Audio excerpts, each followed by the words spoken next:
you realize that you're not healed in a relationship when you meet someone who challenges you and pushes you and it like frustrates you.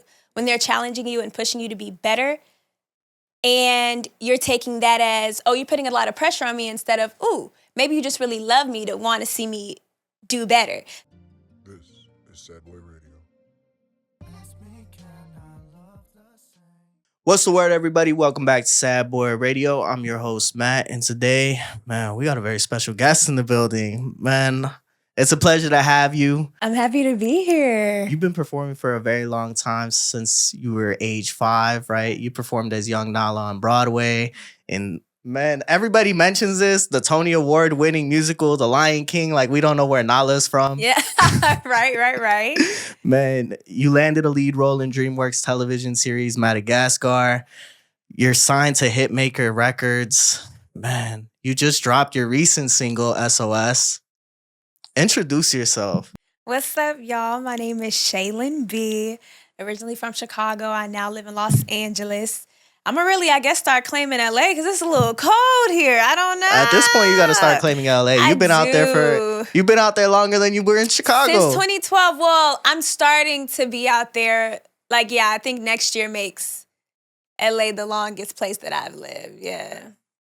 Yeah, so I'm from LA. I named so many accomplishments there, and I really didn't even name like the huge Chicago things, right? Like you performed at Lollapalooza, you performed at the Taste of Chicago.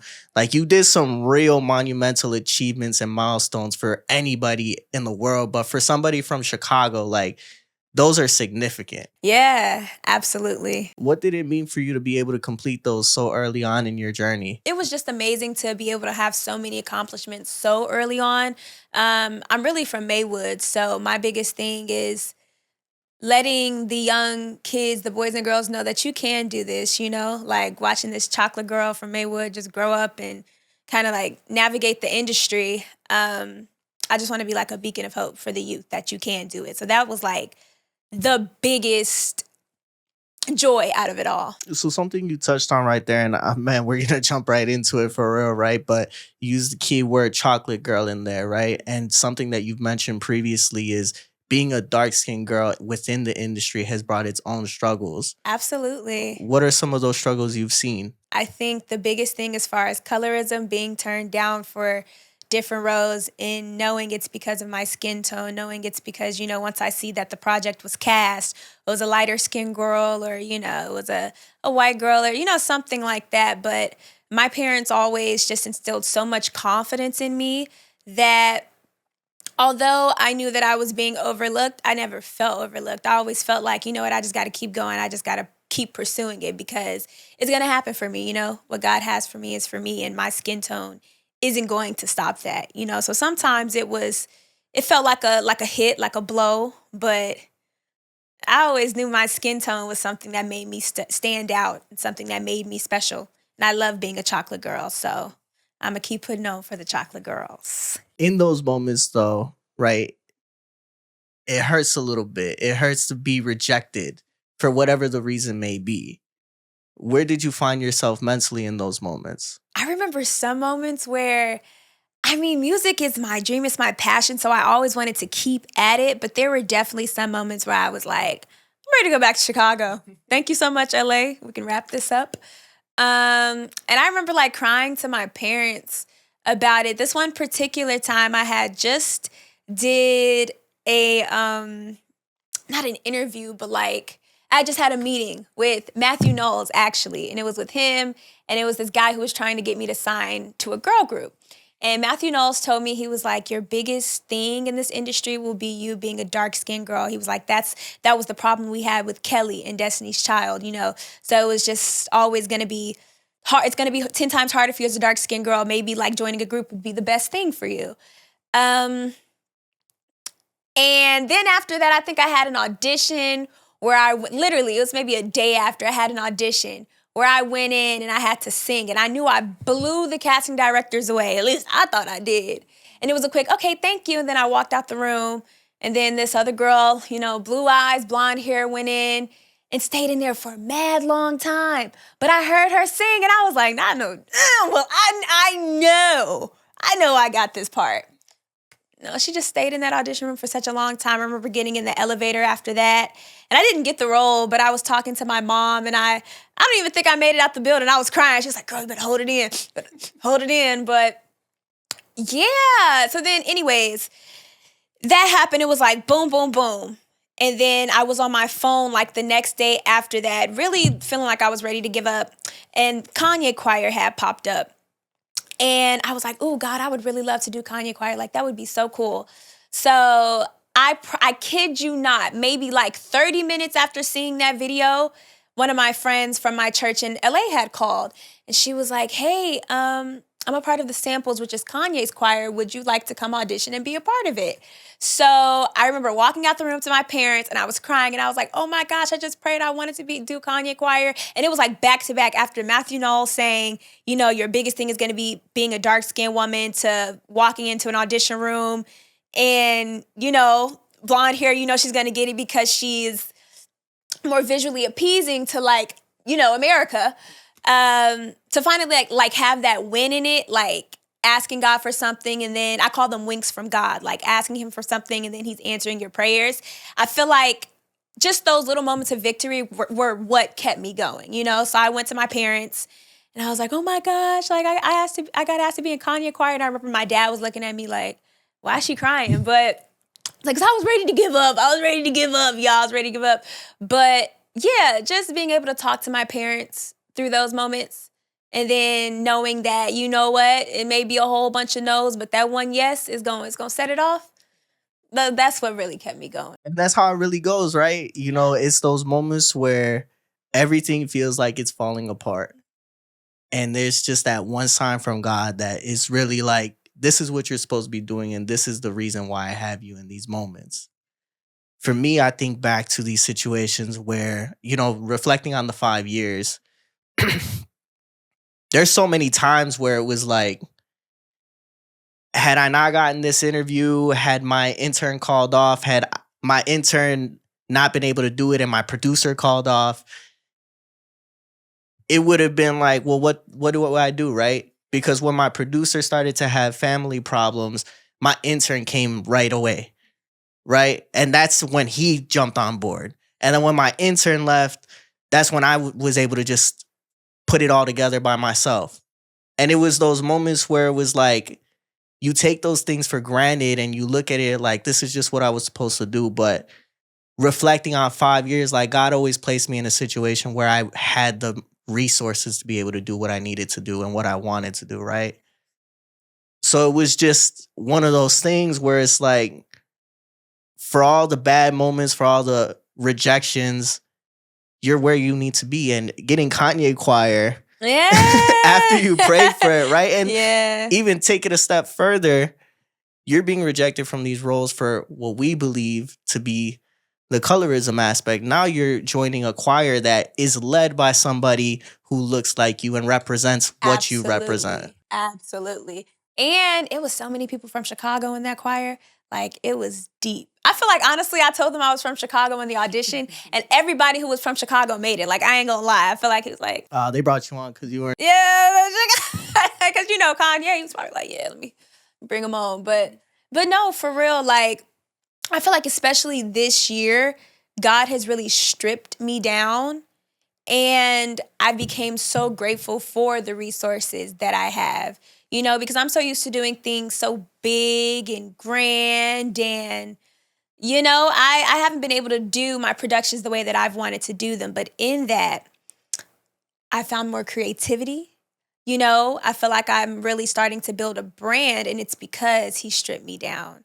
You know, it's like, it's just me and my brain. I take it that's where SOS comes from, and that's why we're gonna get into We're that gonna a little bit later, right? touch a little bit of it. But that branding aspect, what is that brand? What does the brand of Shaylin look like? The brand of Shaylin B looks like love. In short form way of saying it, love, confidence, mental health, having, you know, making sure that you're mentally okay.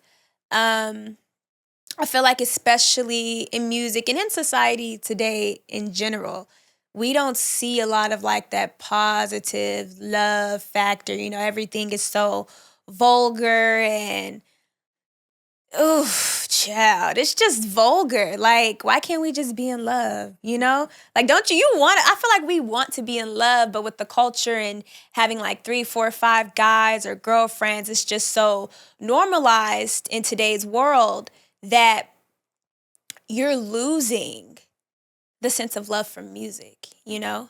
And it's influencing everyone else to think, okay, cool. I need to have 4, 5, 6, 7, 8, 9, 10 boyfriends. And if you can't do this for me and that for me, and then if you got to do this, and it's like, whoa, can we just like each other first? Do you think real love exists though? Yes, real love absolutely exists. Like, I grew up in a 2-parent household with my grandma and my uncle. Like, I'm blessed because I seen real love in my family. And just growing up, like, they've always shown me so much love and each other so much love that stepping outside in the real world and seeing that that's not as normal as I thought it was, I can see why people think, real love doesn't exist, but it definitely does. How do you think that influenced their expectations of what love does look like, right? I've had this conversation a lot with people who haven't had a role model of what love is supposed to look like. So to be able to have it with somebody who has. Honestly, it's rough having a relationship with someone who's not used to real love because then they'll feel a lot of pressure from what you're showing just because they haven't been shown like true love, I feel like it's hard to be with somebody who probably wasn't raised in love because they operate in a very different way, a very, very, very different way. Also, break that down. I've gotten this in a relationship standpoint and then also just with like meeting different guys and talking to different men. Honestly, like I think for me personally, it's important that you do have a good relationship like with your family or with the parent or somebody, just being raised well, because when you're not raised well, then that bleeds into your relationships and the way you treat me. So I look at the way a man treats his mom, because that's going to reflect on the way he treats me or the women in his life. How do you treat the women in your life? How do you treat your friends in your life? That's going to translate into how you treat me. Well, I think back to your song Middle, right? Where you say selfless always put your feelings before mine. Selfish if it wasn't about you, then you wouldn't abide. And I think a lot about those kind of like expectations, right? We almost expect people to live up to standards that we set for them, right? And a lot of the times they're not able to accept that because of maybe the situation they came from, whether that be their parents or a previous relationship, right? So we're trying to heal this broken person with our love. And we think that if we give them enough love, that their mindset's going to change. If we give them this amount of time and energy, we can buy their love essentially, right? And we hurt ourselves trying to change somebody's mind who already had it made up, right?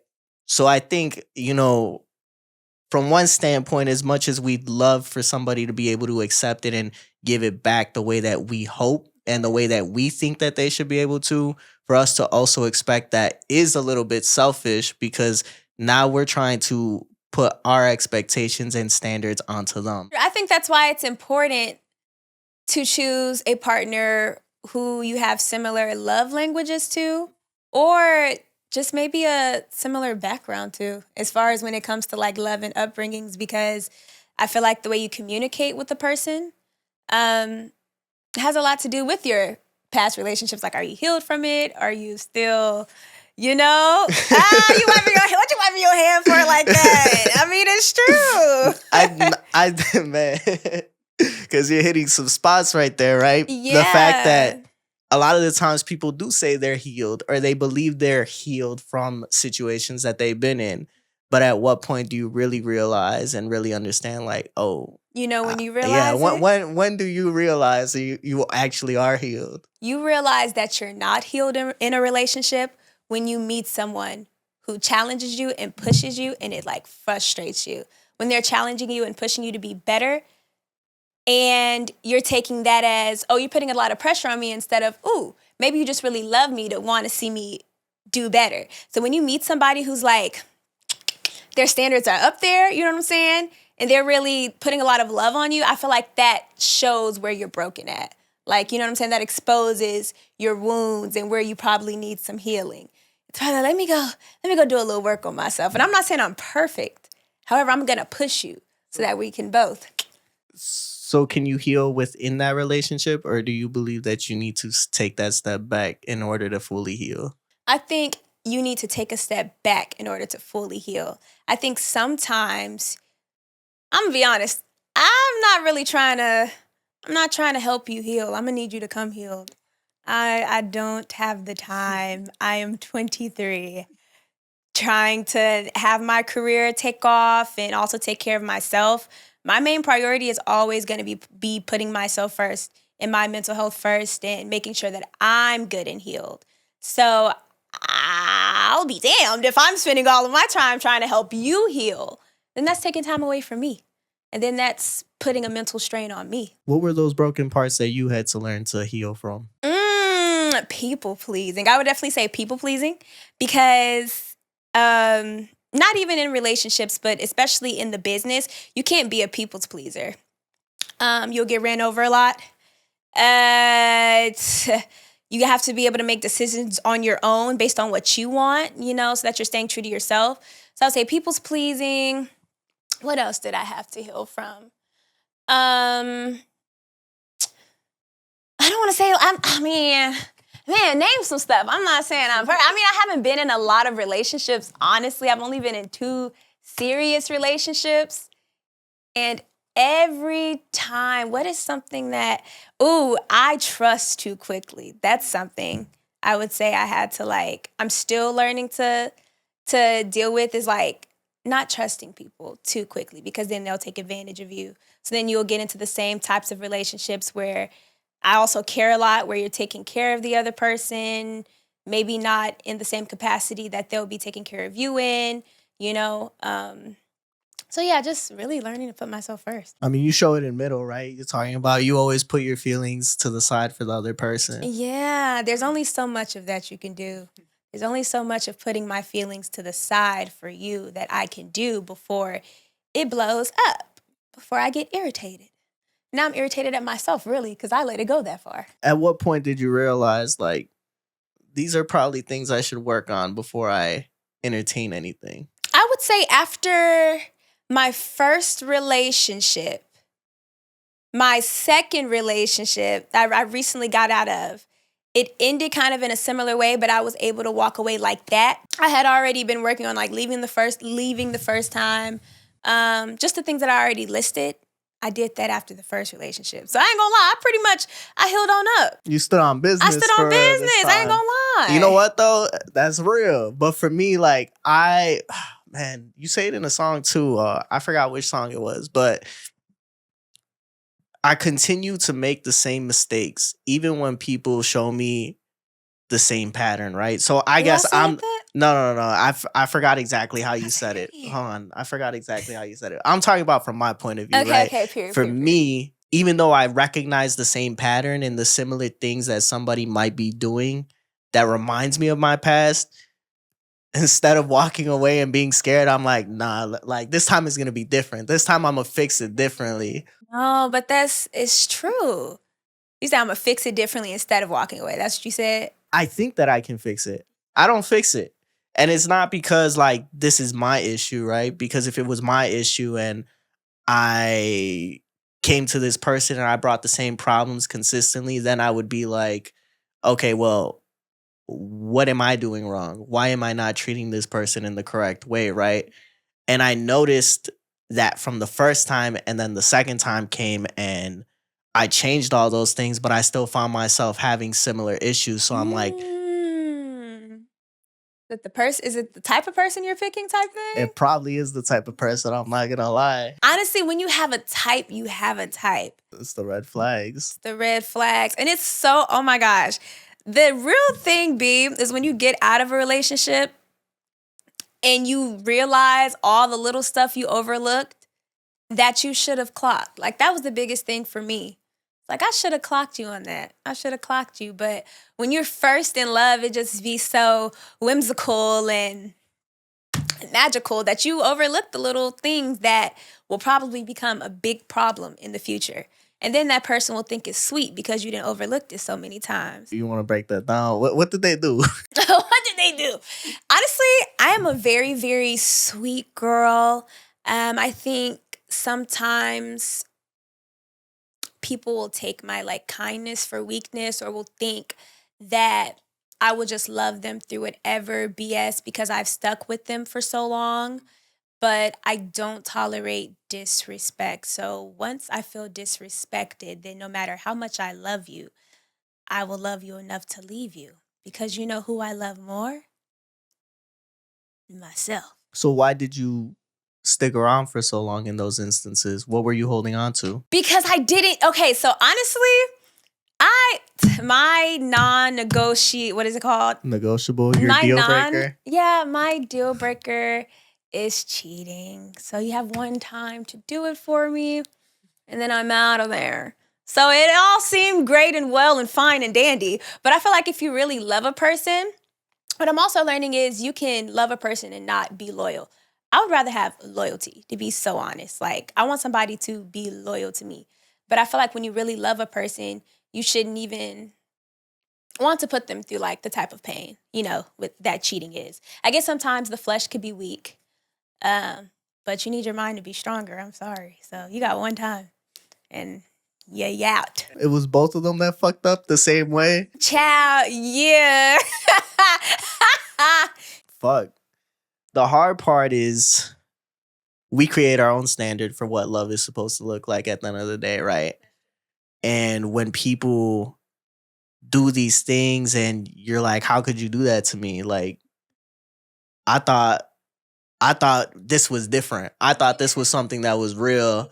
And now I got to go ahead and figure out, like, how do I reshape the way that my life looks like, right? Because you've been around for X amount of time and I've gotten comfortable with you. So now I have to rework the way that I move on the daily.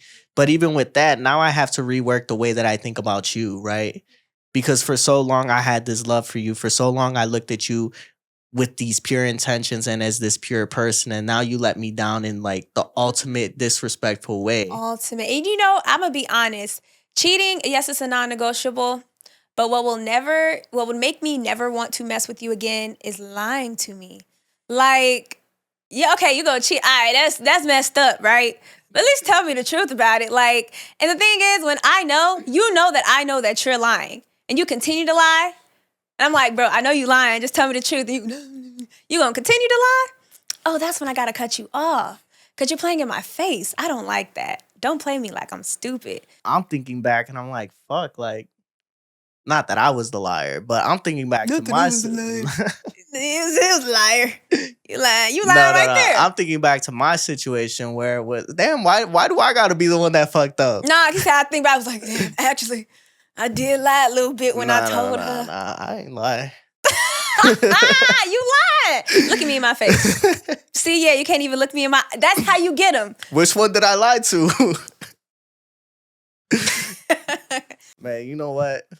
Nah. My thing is I've always kept it honest, right? So if the situation was what the situation was, right, a lot of the times people think that they could change your mind about something. You're straight up about the situation, and I told you already, this is what it is. And people place their expectations and their standards. They believe that, okay, well, if I told you this and you told me this, but I want this, I'm going to change your mind one way or another. They think they could buy your love by giving you time, affection, and energy. And when they can't buy your love, then it turns into, well, you promised me this, you promised me that. At no point did I promise anything. I was straight up about the situation. You just thought that the situation was going to change. You know what? And that's true. When a man tells you or shows you something the first time, you need to believe him.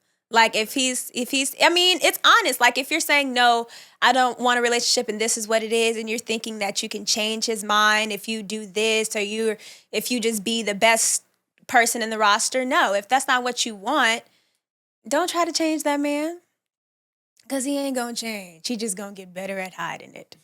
All right. Now my situation was a little different. I thought we was twin. Where have you been? Oh, you've been there and there and there. That's where you've been. My situation was just kind of like, it was a recent thing where they were moving funny and they completely changed the way that I viewed them. Yes. And at the end of the day, I told them straight up, I'm like, listen, you do what you're gonna do, I'll do what I'm gonna do. We could do whatever we're doing, and like it is what it is.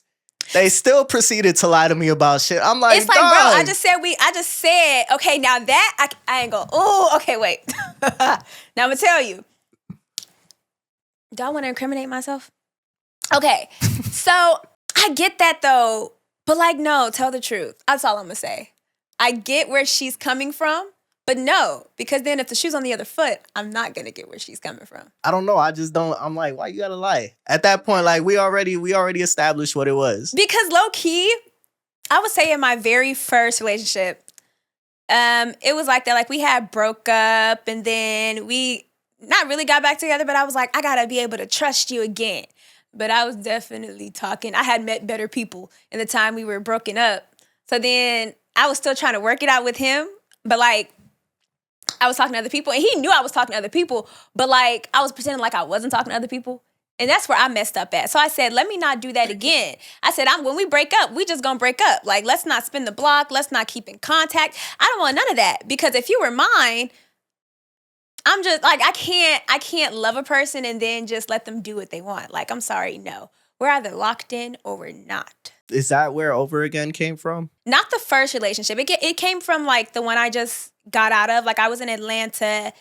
I had took a trip to Atlanta literally like, maybe 3 days after me and my ex had broken up. And I came into the session and the producer was playing a beat and I had already told my writer like the situation that was going on, how me and my ex had like broke up and how I could just sense that something was different. And then when I found out what was happening, I was just like heartbroken, but I was standing on business. So I just told her the whole rundown of it and we started talking it out. She was like, yeah, it's like, where your heart at? Is it here with me? I'm like, yeah, this where you want to be? Like, I can't tell. And then it just progressed. And then it's like, you really love that person. So you just want to make love over and over again. Like, I don't want to fight. Come here, baby. I just want to be with you. Like, I just want to be in love with you. But you play with me, so must cut that off. It reminded me a lot about Party Next Doors, to be honest, right? Because he has this song where he's talking about, you know, are you still with me? Like, I could tell that everything's distant at this point. I could tell you're pulling away, and I see it. I see the writing on the wall. But I'm still trying everything that I can to, like, keep you here for as long as I can. And, like, were you ever really mine? Were you ever really with me or not? That's the confusing part about it. I think that's why, like, after cheating, I can't stay with you because not only am I never going to trust you again, but I'm going to be questioning your true intentions. Like, you know, what were your intentions? How long have you been cheating? Was this the first time you did it? Like, now I think I'm overanalyzing everything you're doing to the point where, like, I'm not even in the relationship anymore at this point. I'm Sherlock Holmes. I'm being a detective. I don't have to. Hello? Was it real? Was it real? Like, yeah, and men will really tell on themselves. Like, they really will tell on themselves. The distance, like, when you're really locked in with the person, you can feel when something switches. You can feel when they get a little bit more distant. I remember feeling like, oh, you're not complimenting me as much, or, oh, you're not, you know, you're doing things a little bit differently, or, oh, you just sent me a whole random bouquet. And yeah, that was nice, but I know you did something because why you doing, and it's sad to say, but why you doing something you weren't ever doing before? So I clocked it. Like, you just started doing random stuff. You were always nice, but now you're just being extra sweet and nice. Planning stuff you weren't planning before. I feel like at that point, like, there's deeper issues. What you mean? Because I remember it used to be like that for me, where I was afraid the person I was with was going to think that way because I decided one day I wanted to bring flowers, right? So it's kind of like, and that relationship was all sorts of fucked. So that's what I'm saying. Like at that point, there's already deeper issues that need to be addressed. No, not necessarily. You Let don't me think tell you. so? All No, no, no, right, no. break it What I down. mean is, you know, your guys, I know my partner's love language, right? Okay. And again, for me, I'm going to be honest. I'm not going to talk bad about nobody. So I'm not saying like, oh, the relationship's so bad. It wasn't bad, but it did teach me to up my standards. Because you're right. If you send me some flowers and I'm like, you must have did something because I've been wanting flowers and now you're sending them, and I was right. I ain't gonna lie. Right after I got them flowers, a day later, what happened? I said, I knew it. Damn. And here's another thing that makes me mad. Men know exactly what you want. Like, y'all aren't dumb.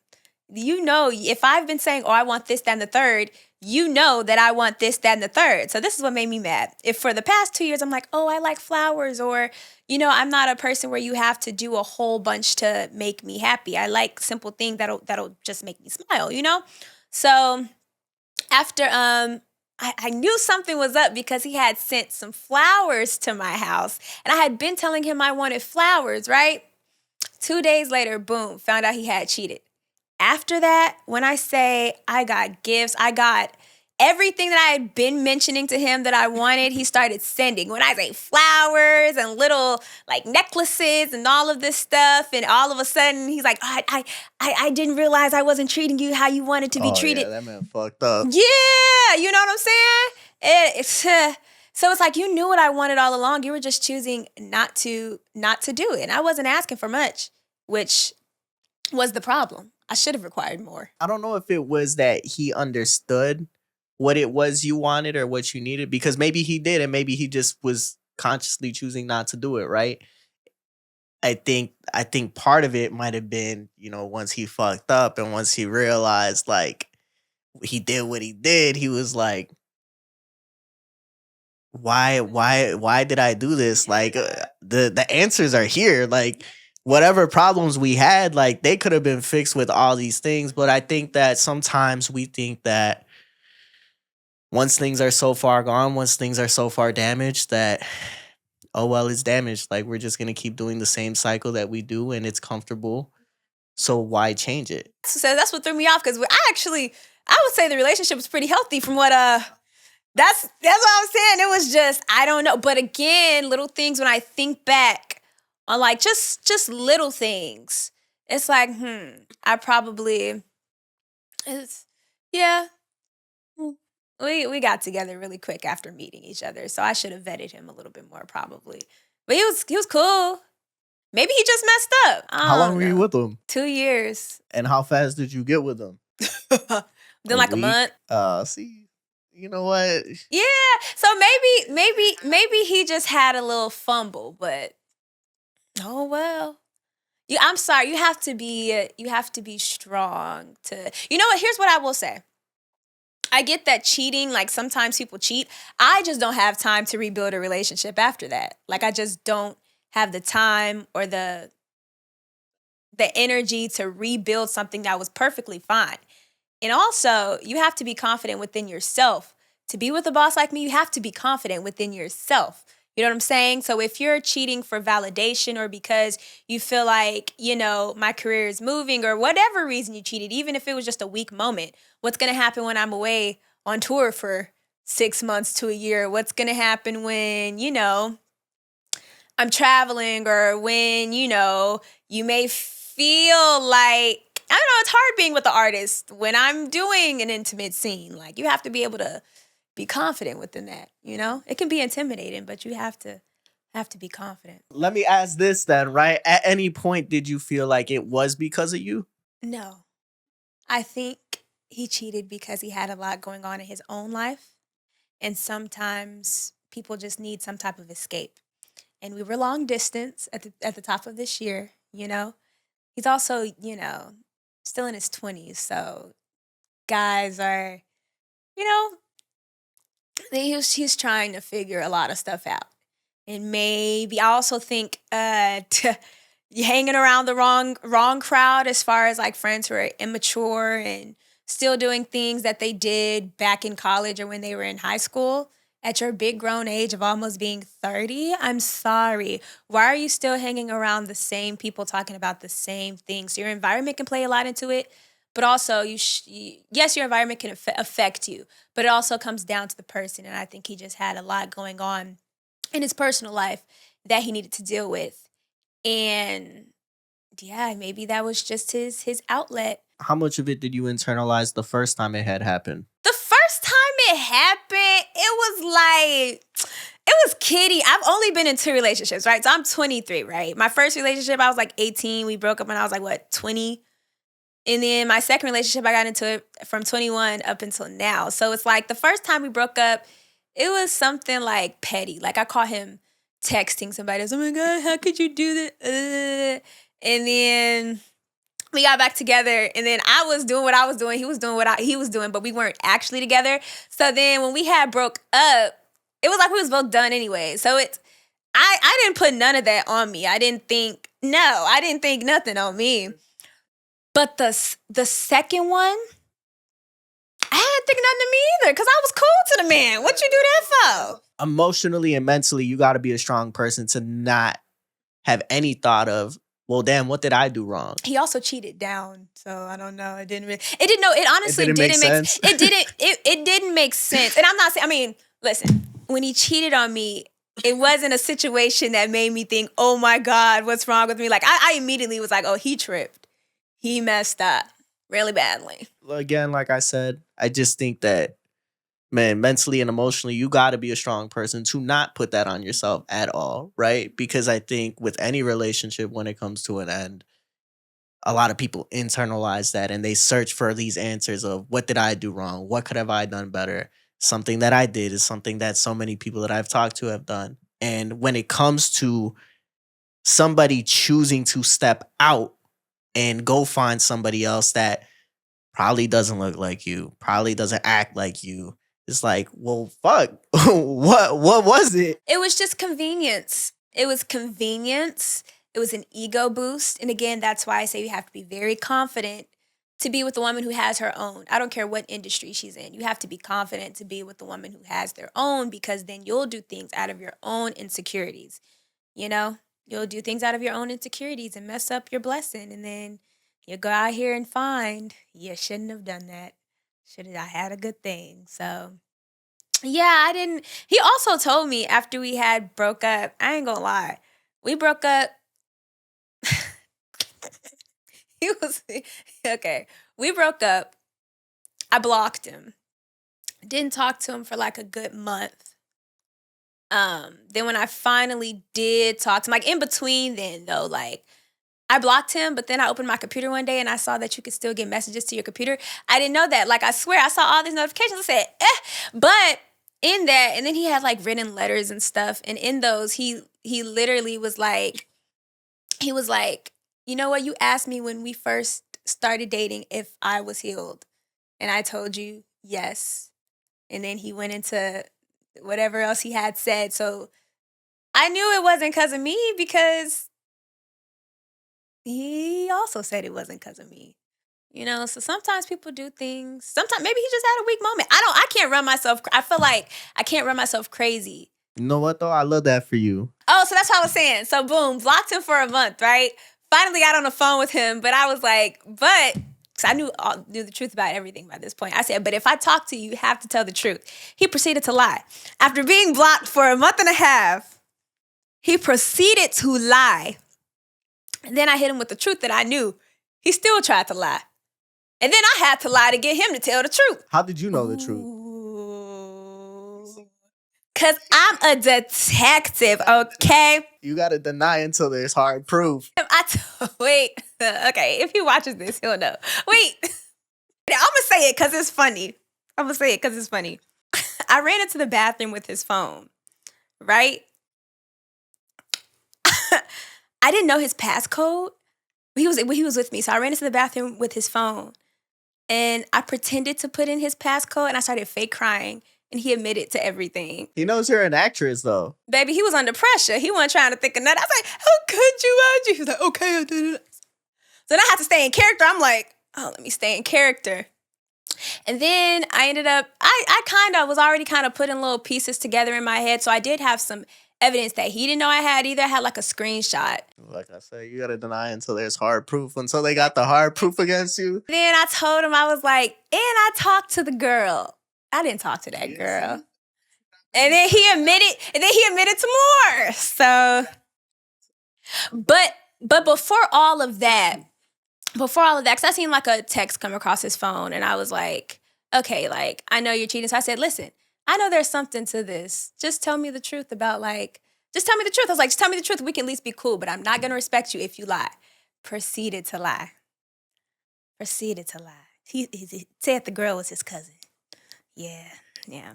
That man needs help. But yeah, if he watching this, he'll know now. I don't care. At this point, he'll know now. I definitely lied to get you to tell the truth. At this point, it's cooked. It's wrapped. Was it manipulative? Yeah. But I don't regret it because I got what I needed to get. How much of this has inspired the new music that you're releasing in 2025, right? 2025, you've been able to release a handful of singles. Previously, your last release was in 2022. What took so long in between this? That's a loaded one. The last single I released before the beginning one of 2025 was in 2022 because I honestly had too many people in my ear dictating my career and telling me what I should do, how I should do, when I should do it. I was listening to, I think 2023, I thought like after the success of like my single 50/50 I had put out, I'm like, oh, 2023, it's up from here. And then I had to like part ways with my management team. And then I started working with another team. I was traveling back and forth from Chicago to Atlanta. And I was doing that for about a year. But with that team I was working with in Atlanta, they were telling me, okay, you have to make sure your image is right before you put out the music. And I had some bangers in the arsenal. Not that girl. I had recorded, it was like early 2023. I've had that recorded for a long time. And I would play the team in Atlanta my music and they'd be like, that's not it. Let's do this instead. Or you need to work on this, or you need to lose weight, or maybe you should get a BBL and put that back there. Or maybe you need to be a star when you walk out. And it had me thinking, oh, I'm not a star yet. I'm not ready yet. Like, yeah, no, I feel like a star, but it's like, okay, no, I need that star quality, you know? And it was a lot of like dangling carrots, and I can get you to meet this person. I can get you to this label if you just stick with me for this long. So the person I was working with in Atlanta told me not to post any music, not to post any content, not to post any pictures until he was ready to present me the way he wanted to. And somebody who was not a part of my journey for like, for the come up of it. And, me just wanting, I've never been like gullible or easy or anything like that, but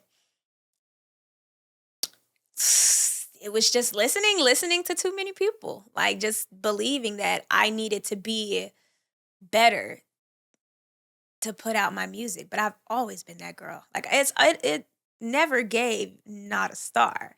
And I just had to realize that for myself. Sometimes it's the perception of what other people believe, and you start to believe that. Yeah.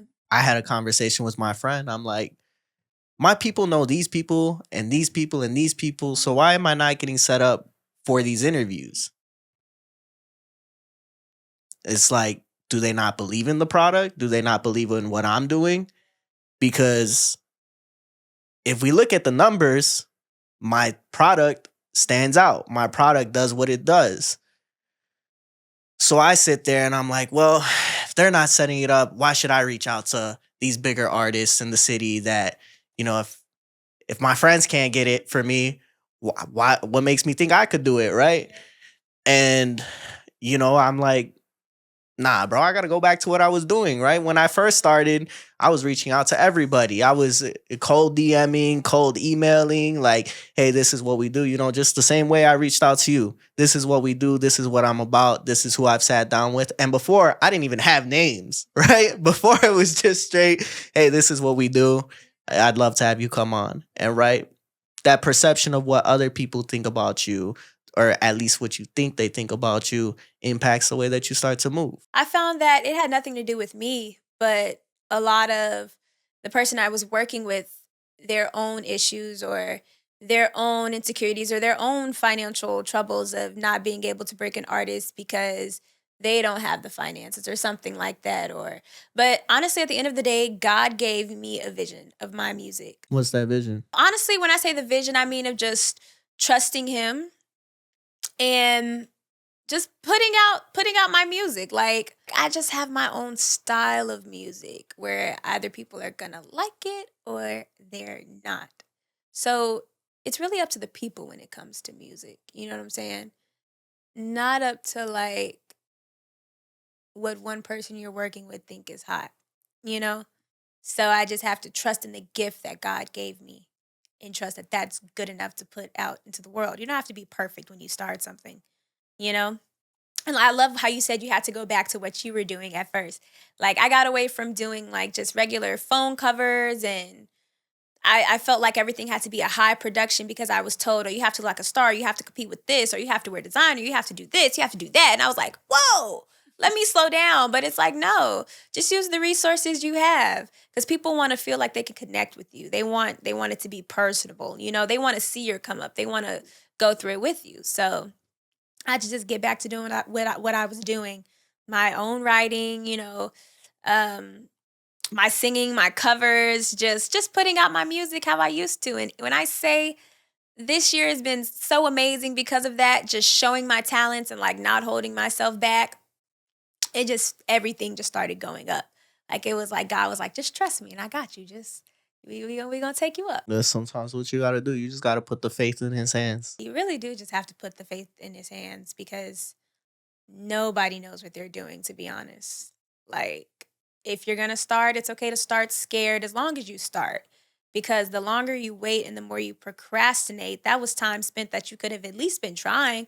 You know, it's better to fail than not to try, because I don't want to say, man, I wish I would have done, or I wish I would have tried when it's too late. It's better to have oh wells than what ifs. Ooh, it's better to have, what is it? It's better to have oh wells. Oh wells than what ifs. I like that. You know, a lot of the times people talk about needing to take a step away from their creativeness so that they can live life, so that they can live these experiences that now they'll be able to go back and tell these stories. What experiences did you need to live to be able to come back and create the way that you have? Just being able to trust myself. I feel like when it came to style, at first I did think like you had to have a banging body and like show your body, and then that would be like the gateway of like just looking good and boom, and that's it. But I had to really discover like, who am I? What type of person am I? What type of person am I in a relationship? What do I want my message to be? So I think with getting knocked down so many times, being around the wrong crowds in Atlanta and being told, you're not good enough or you have to be better at this, it built the resilience that I needed. And it taught me that I want to help girls like stand firm in who they are. You know what I'm saying? I went away for a little minute and I wasn't posting, and I hit the gym so hard. So I know health is one thing I want to really help women feel great about, and men, just standing hard on, because I feel the best when I'm at the gym. So, helping your body out physically, not just for aesthetics, but like literally your health. Being confident in yourself when you like walk into rooms, not posting. It gave me a chance to like experiment with my own style, and yeah, just seeing what made me confident. Um Man, being in this relationship, I mean, that's something as well. After leaving that relationship, it taught me, okay, I want to help girls be able to stand firm on their decision to walk away. So just natural life experiences definitely help shape the artist that I am today. Yeah, and getting out there and meeting so many people, again, like we said, and realizing not a lot of people, there's not like a lot of nice, very perky and giddy people in the world. Not how I thought it was. Like, I don't know. It's just, They're not like you. They're not built like you. but I get it, because there's a lot going on. Like, life is a little ghetto, so I can get how that can get you down. But I don't know. It's better to smile about it. This shit tough out here. It's tough, yo. It is so tough. you know what though? I love that you've been able to bring it all back. And you're still young as fuck, man. I am. I swore once I started doing the research, like, oh shit, she's only 23 and she did all of this already, right? So you took basically 3 years off, came back, and you're still doing it bigger than a lot of people, right? Even me, I think I'm like, fuck. When people talk about that situation of you need to take a step back to go and live life, man, I feel like, you could talk about the same things. It's how you talk about it and the perspective you come with, right? And I think that for me, doing this weekly for 5 years, you're gonna see the progression of year one. I thought I was the main character. I thought I had no flaws. When I tell you I was airing people out, I'm like, man, these people did me dirty, and I'm like, and then by year four, I'm like, well, fuck, maybe I was the problem at some Maybe point. that was no, it be like that. Like, I don't know. I'm sure I'm not perfect. You know what I'm saying? So there's things that I continue to work on each day, you know? Um, but just being able to like keep some positivity in that is always good. So, what was it about SOS? What made you feel so helpless in this moment that you're really reaching out to God and saying, like, you're giving him your love, but you're coming back after feeling like you lost this connection, it seems. With SOS, I felt like when things got hard, I would go talk to God. And then when things started to look up, I would say thank you and then, kind of just move about my day. But when things got hard, I'm hitting my knees talking to God. And it was like, man, I'm only asking for your help when, I need it, but I should be asking for you and seeking you just period. So with SOS, this year is my first time. I've always only worked in the industry. So I currently have a part-time job. This is my first job that I've ever had to work. And I started writing SOS on my lunch break. There's just a lot of crazy things that were going on with the company that I had just signed to, and I felt like I had this momentum at the beginning of 2025 that started to look a little bit rocky. And though on the outside looking in, it's like, oh, she's doing her thing. She has this going on. This person's reposted her. This person did that. Streams does not equate to revenue. It does not. You know what I'm saying? So yeah, shoot, California is expensive. I had to get a part-time job, and I was just asking God, like, man, I just feel like when things get hard, I always come to you, but I need to stick with you on this journey, period, so that I can be able to hear your voice and to get through these problems. So yeah, that's where SOS stemmed from. Then literally, I was still in my relationship when I started writing it. Broke up with my guy. Then when I went to Atlanta, I was just talking it out with my team, and I was like, dang, it's just blow after blow after blow. Like, what's going on? And then as I started talking to them, they opened up a little bit more about the things that they were going through. And then I learned that for the entire room, it's like, oh, we all need help. And it's actually hard asking for help. Not a lot of people like to ask for help because I feel like they think that asking for help is a sign of weakness. But it's okay not to be strong all the time.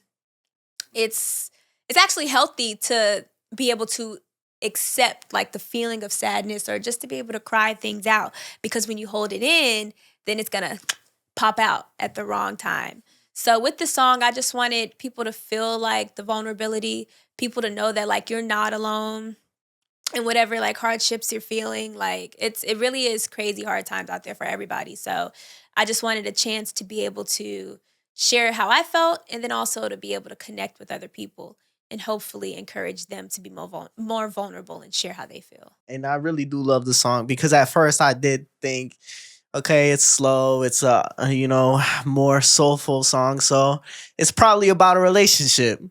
And then you realize like that relationship's with God. And that's why I left it for anybody to be able to interpret it the way they wanted to. Like in the song, oh my gosh, when I posted the clip of it, it just took off. Like, so many people resonated with it, but in the comments, people were saying, man, this makes me think about my mom. Like, oh, I miss my mom, or I miss my sister, or this happened. Or one comment was saying how I think her heater had went out and her family all got together and surprised her and helped her out with that. But she didn't like asking for help. They just observed and helped her out.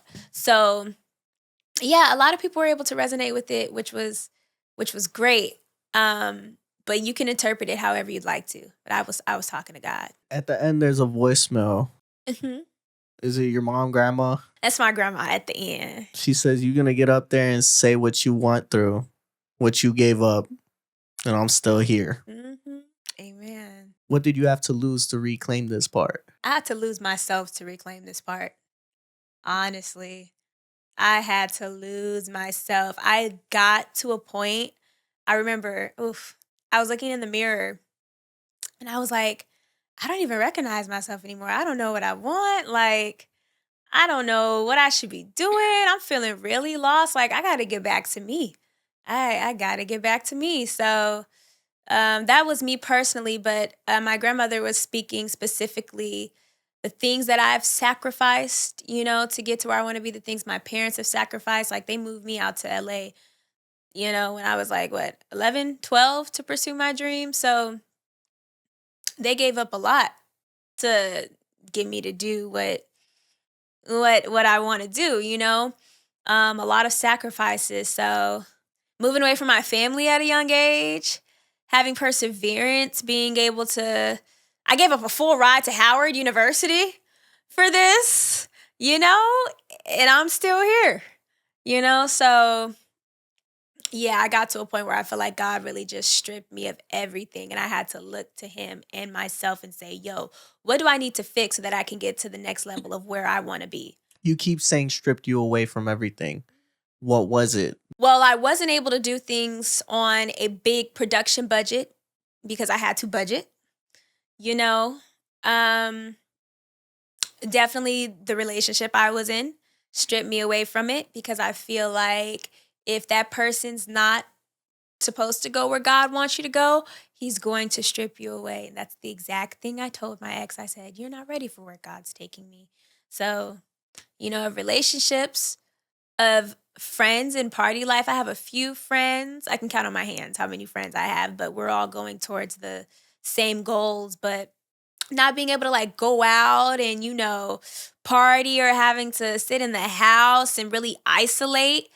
I was really in a period of isolation where it was just me, my mom. I always had my mom, my parents and stuff. But when I say like, it was just me. A lot of what you're talking about reminds me of what I had to go through at the beginning of 24.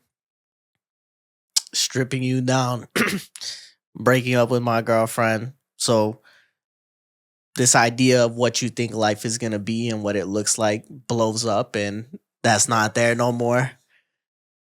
Job situation, you're trying to find a job that fits with you and aligns with you, but you end up in a situation where you're just there because you need something. You at 24, you start to see these ideas of success for society. Your friends start to achieve certain things and you start to think like, well, where did I go wrong? And 24 scared me because it felt like I was starting back at zero. So then I'm getting through these moments and I'm growing and I'm trying to change, but I'm still holding on to broken pieces of me because I think that this broken piece is still something that is going to make me comfortable. Right? So you're holding on to these broken pieces thinking that if I take this little piece and I take this little piece, like it's okay, but it's already a corrupted piece. So you have to let it go. And once you finally decide to let it go, right, God is going to replace it with something even better. Something, honestly, I'm accepting right now. Like when I get back to LA, I want to do a fast. But I just want to give up. I have to give up all of my bad habits and create better ones if I want a better future. If I want what God has for me, I have to be humble enough to say, you know what? I don't need to touch this. I don't need to have that drink. I don't need to have this meal. I don't need to, I need to make better decisions. So then I could be stronger and I could be in the mental space to get to where I want. Because if I don't have it right now, then obviously it's because I'm not supposed to have it. It's obvious that God is trying to teach me something that I need to grasp for this next season. And if you don't have it, it might be because you're holding on to things that you're not supposed to no more. That is so true. Let me tell you something. When God doesn't want something for you and he keeps giving you signs and signs and signs, not only is that sign going to get worse and harder, but you're not going to get what you want. You're not going to progress. And it is simple as it sounds to say, I'm just going to give it up and just do right. It's actually harder than it sounds. Like that willpower and the mental power to say, you know what, I'm going to make this choice to be better. It's not easy. But if it was easy, everybody would have it. If it was easy, everybody would be able to accomplish it. So if you want to be a part of that 1%, you got to put in extra work. It's been a real ass conversation. And you know what? I'm glad that we were able to sit down and really do this for real, right? Yeah. Especially with SOS. I really appreciate the meaning behind the song. Yeah. And I've noticed a lot recently, my conversations do come back to God. And it's because earlier this year, the reason I felt SOS so strong was because earlier this year, I was at a point where I felt lost. You talk about not being able to recognize that person in the mirror. You look in the mirror and you're like, at what point did it get like this? At what point did I stray so far away from somebody that loved me, somebody that has that patience, right? We talk about God and him having patience and him having undeniable love. And it's like, at what point did I stray so far? And then you get back to the ground and you start putting in the work. You put in the work with your faith, and then you start putting in the work with yourself, and you notice all these things start to move and all these changes start to happen. But you got to stick to that, because if you go back to the exact things you were doing, which unfortunately I did, it all closes back up. It do. Yeah, you have to stick to it. Like for me, one of the biggest things was getting my eating under wraps.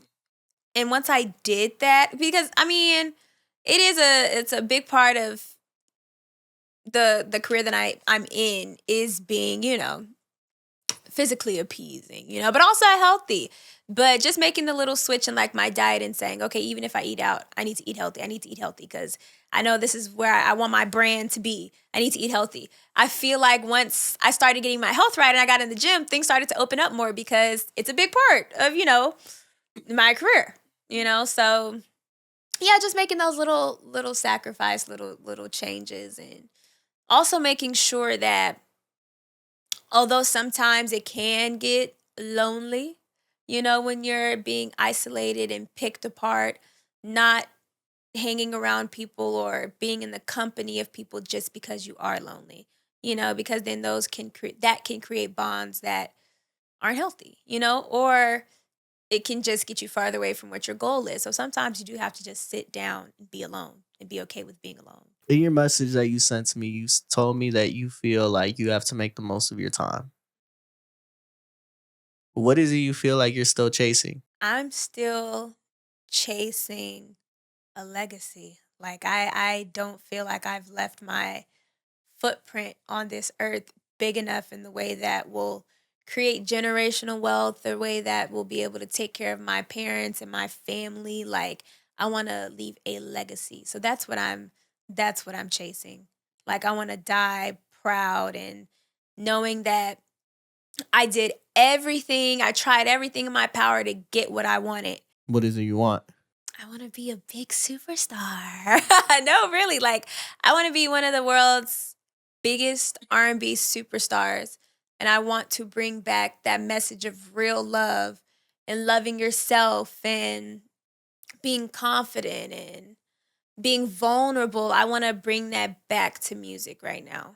And I want to do it in a way that's swagged out and tasteful and classy, but just relatable, I don't feel like we have that right now. I don't think we got that. I want to do that. I am into TV and film, but I want to then get into TV and film, and then I want to get behind the scenes of it.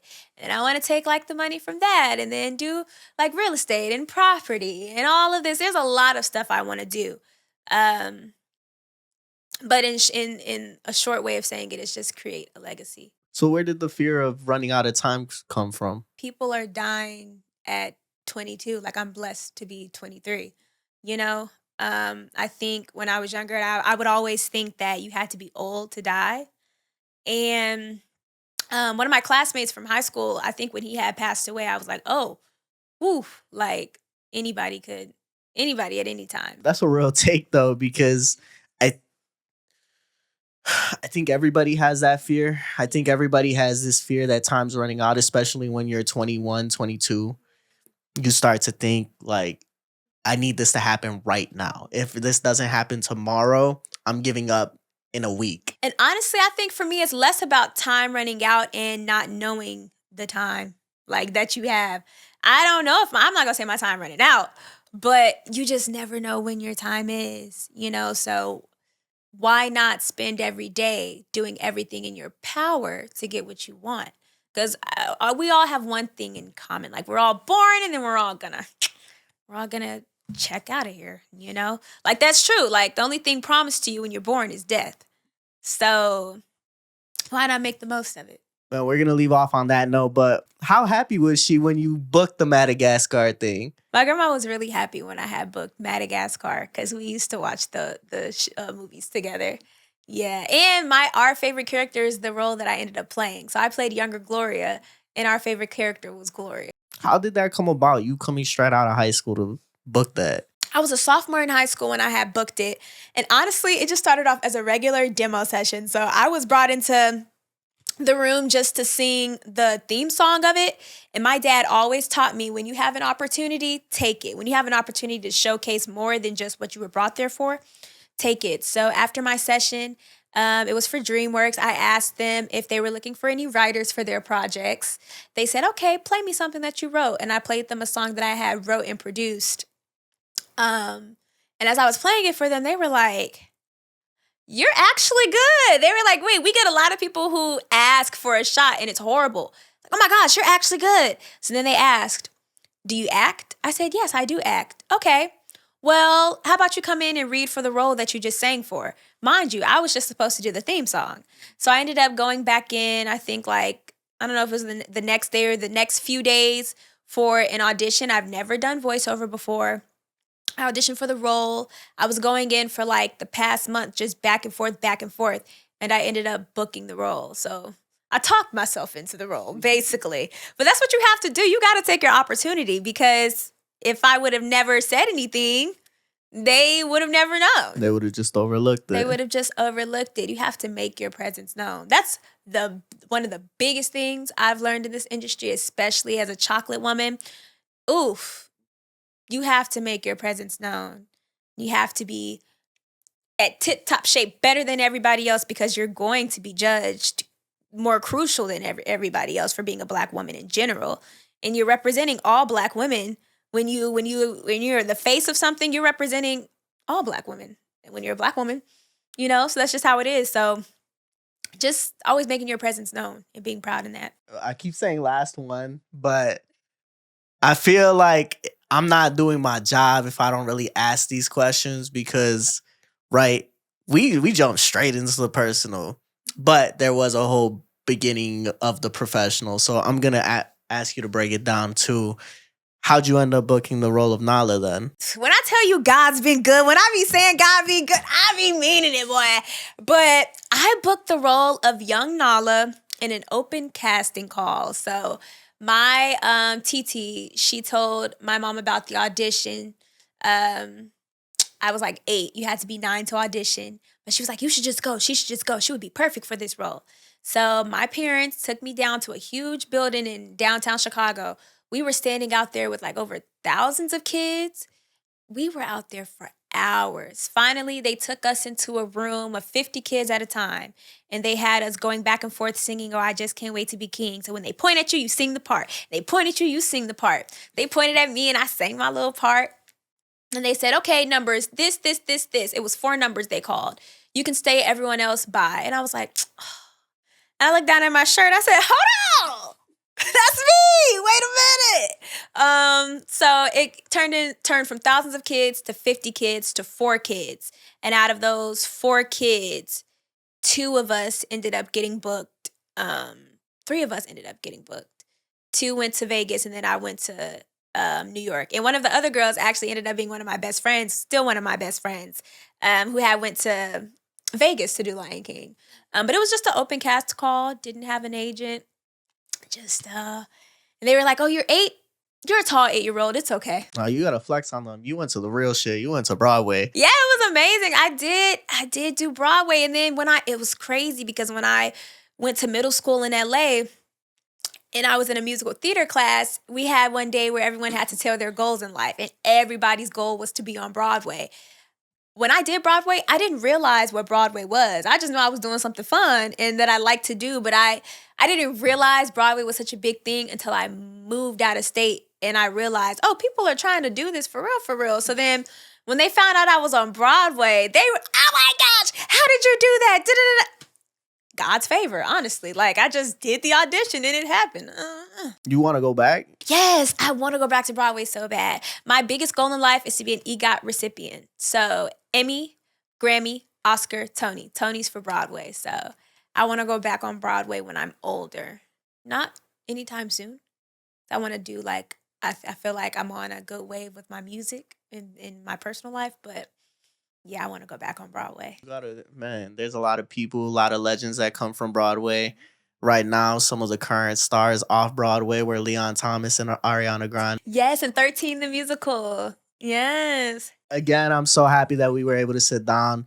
I'm glad we were able to tell your story the way that we do. Thank you for having me. This has been great, and I will continue to support this podcast. You got anything you want to plug real quick? Hey y'all, my name is Shaylin B. I have my new single out right now. It's called SOS, and I will be dropping another single January 5th on my birthday, and I will be releasing my new EP brand new very soon. So just follow me on Instagram and all those other platforms at Shaylin B. Make sure you guys go ahead, check out Shaylin B. Make sure you go ahead, like, comment, and subscribe. Sad Boys for real. Peace out.